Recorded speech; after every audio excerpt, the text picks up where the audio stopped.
आणि त्यामुळे मला असं वाटतं की मोदीजींनी निवडणुका तर लढणारच ना, कारण बाबासाहेब आंबेडकरांनी जी घटना आलेली त्याच्यामध्ये निवडणुकीच्या माध्यमातून सरकार पूर्वी राजा राणीच्या पोटी राजा यायचा, आता ईव्हीएम म्हणून येतो ना, बटल्या दाबाचे जिल्हा परिषद सदस्य कुठे गेला, जिल्हा परिषद.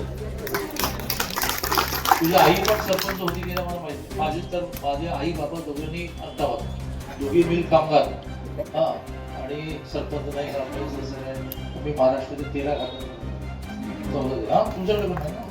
याचं कारण बाबासाहेब आंबेडकरांनी घटना लिहिली, तुला मला निवडणूक लढवायला परवानगी मिळाली.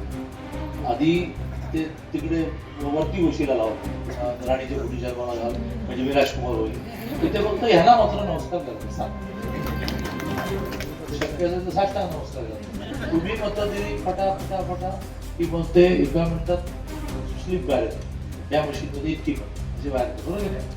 त्यामुळे मोदीजींनी बाबासाहेबांनी लिहिलेल्या घटनेमुळे निवडणुका लढणार, जिंकणार, सरकार आणणार, पण सरकार जी आहे ती सर्वसामान्य माणसाच्या सुखासाठी आहे.